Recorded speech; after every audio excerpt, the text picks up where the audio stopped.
Assalamualaikum warahmatullahi wabarakatuh.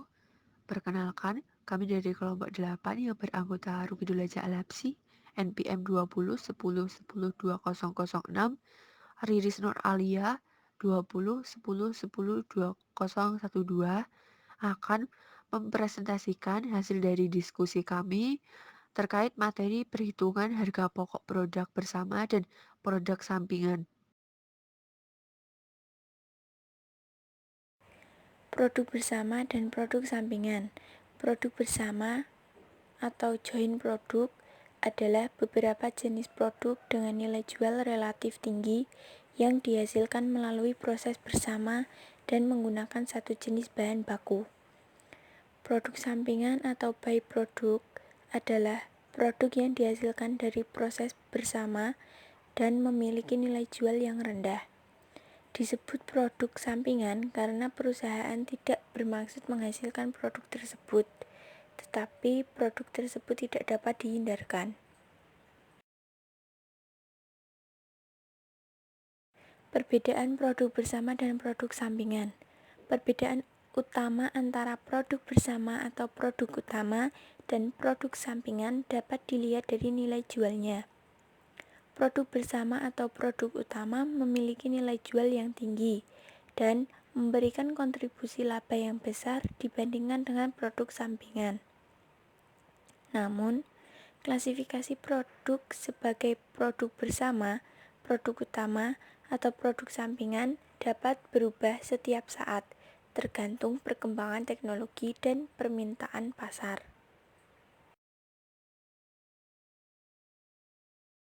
Biaya produksi bersama dan separable production cost. Biaya produksi bersama atau joint production cost adalah biaya untuk menghasilkan produk bersama dan produk sampingan. Biaya produksi bersama terjadi sebelum produk dapat diidentifikasi ke masing-masing unitnya atau sebelum titik pisah. Karena biaya produksi bersama terjadi untuk menghasilkan produk bersama. Biaya produksi bersama merupakan biaya tidak langsung produk yang harus dialokasikan ke masing-masing produk dengan menggunakan dasar alokasi yang tepat.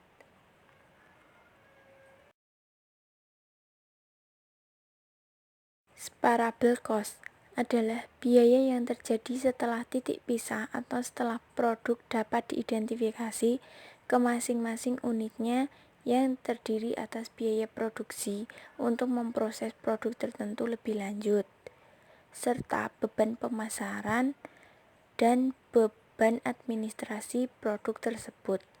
Separable cost merupakan biaya langsung produk, karena biaya ini hanya berkaitan dengan produk tertentu, sehingga biayanya dapat secara mudah dan akurat ditelusuri ke produk tersebut.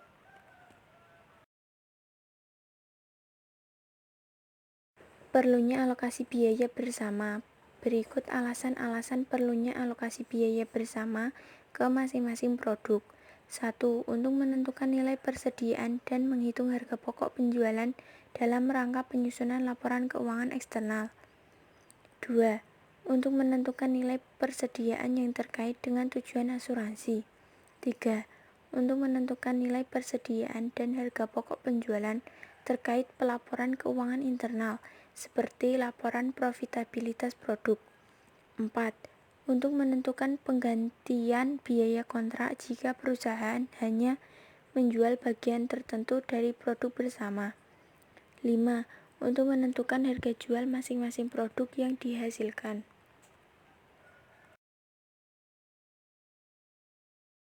Akuntansi produk sampingan. Besarnya biaya produksi bersama yang dibebankan ke produk bersama atau produk utama tergantung metode akuntansi untuk produk sampingan. Ada dua metode akuntansi untuk produk sampingan, antara lain 1. Nilai pasar bersih atau net market value, atau nilai realisasi bersih atau net realizable value. 2. Nilai pasar bersih diperlakukan sebagai pendapatan lain-lain. 1. Nilai pasar bersih net market value atau nilai realisasi bersih net realizable value diberlakukan sebagai persediaan produk sampingan. Berdasarkan metode ini, harga pokok produk sampingan dihitung dengan menggunakan taksiran nilai pasar bersih atau NPB atau nilai realisasi bersih besarnya biaya produksi bersama yang dibebankan ke produk bersama atau produk utama diperoleh dari total biaya produksi bersama dikurangi nilai pasar bersih produk sampingan. Metode ini diterapkan jika nilai pasar bersih produk sampingan signifikan sehingga mengaruhi persediaan atau laba. Metode ini mengidentifikasi produk sampingan pada saat selesai produksi, bukan pada saat dijual. Dengan dialokasikannya biaya bersama ke produk sampingan, harga pokok produk bersama akan lebih rendah. 2. Nilai pasar bersih diperlakukan sebagai pendapatan lain-lain. Metode ini memperlakukan nilai pasar bersih produk sampingan sebagai pendapatan lain-lain. Oleh karena itu, pada saat dihasilkan produk sampingan tidak ada ayat jurnal yang dibuat. Semua biaya produksi bersama dibebankan ke produk bersama atau produk utama. Metode ini diterapkan jika nilai bersih produk sampingan tidak signifikan. Justifikasi nilai pasar bersih diberlakukan sebagai pendapatan lain-lain karena tujuan perusahaan adalah menghasilkan produk bersama atau produk utama, bukan produk sampingan. Namun, untuk menghasilkan produk bersama atau produk utama, produk sampingan tidak dapat dihindarkan. Oleh karena itu, semua biaya bersama hanya dibebankan ke produk bersama atau produk utama.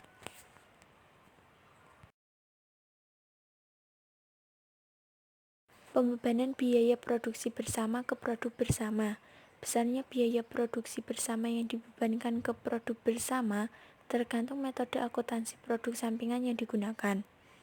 Pengalokasian biaya produksi bersama ke masing-masing jenis produk bersama tergantung dasar alokasi yang digunakan. Dasar alokasi yang dapat digunakan antara lain ukuran fisik yang terdiri dari 1. Berat produk yang dihasilkan, 2. Unit yang dihasilkan, dan juga nilai jual yang terdiri dari 1. Nilai pasar bruto, 2. Nilai pasar bersih. Ukuran fisik yang dapat digunakan sebagai dasar alokasi. 1. Berat produk. Jika ukuran fisik digunakan sebagai dasar alokasi, harga pokok produk per unit akan sama untuk setiap jenis produk bersama yang dihasilkan. Produk yang ringan akan dibebani biaya produksi bersama yang kecil, sedangkan produk yang berat akan dibebani biaya produksi bersama yang besar. Hal ini dapat mengakibatkan produk tertentu menghasilkan laba besar karena harga jualnya tinggi dan produknya ringan, sedangkan produk lainnya rugi karena harga jualnya rendah serta produknya berat. Dasar alokasi ini digunakan jika produk yang dihasilkan memiliki ukuran yang sama, seperti ton, kilogram, liter, dan barel.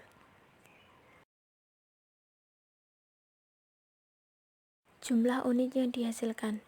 Jika biaya produksi bersama dialokasikan ke produk bersama, berdasarkan jumlah unit yang dihasilkan, harga pokok per unitnya dapat dihitung sebagai berikut. Berdasarkan perhitungan tersebut, alokasi biaya produksi bersama berdasarkan unit yang dihasilkan akan diperoleh harga pokok per unit yang sama.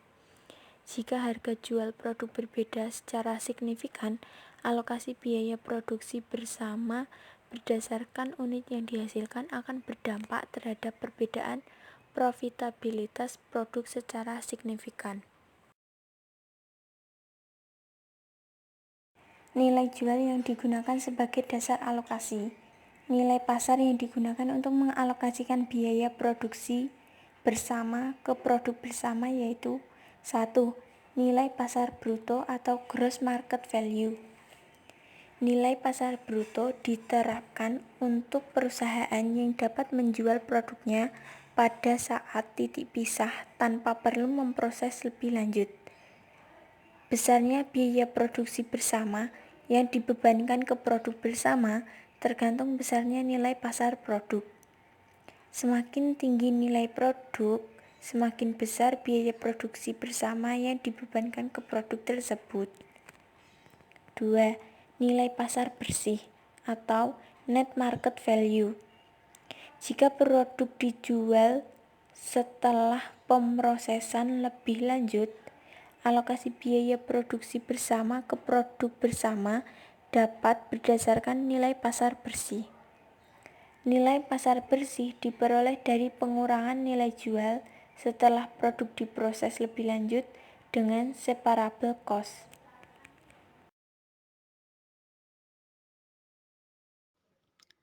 Laporan laba rugi.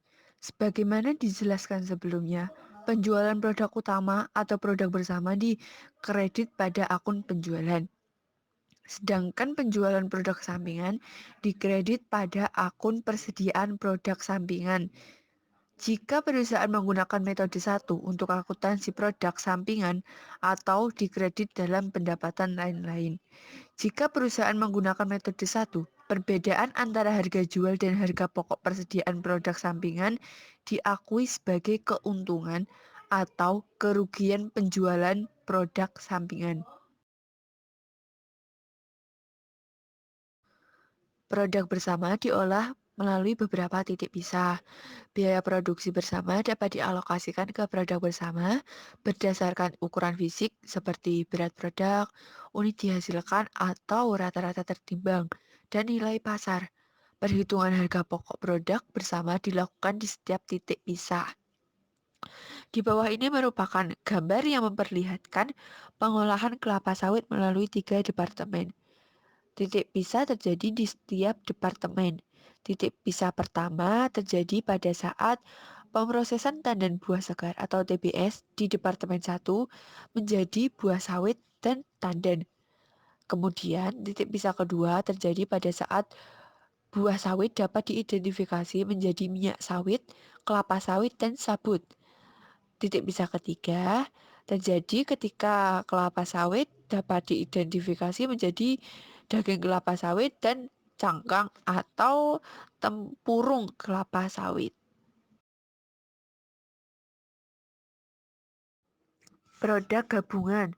Produk gabungan adalah beberapa jenis produk yang dihasilkan secara bergiliran dengan menggunakan proses yang sama, yaitu proses yang memungkinkan bahan baku dan tenaga kerja dapat ditelusuri ke masing-masing produk. Contohnya yaitu pada perusahaan penghasil sosis sapi, ayam, dan ikan tuna.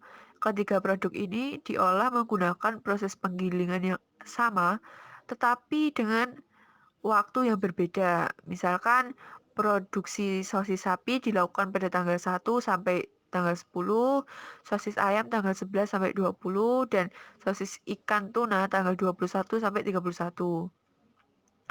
Masalah utama dalam produk gabungan adalah pembebanan biaya overhead pabrik ke masing-masing produk.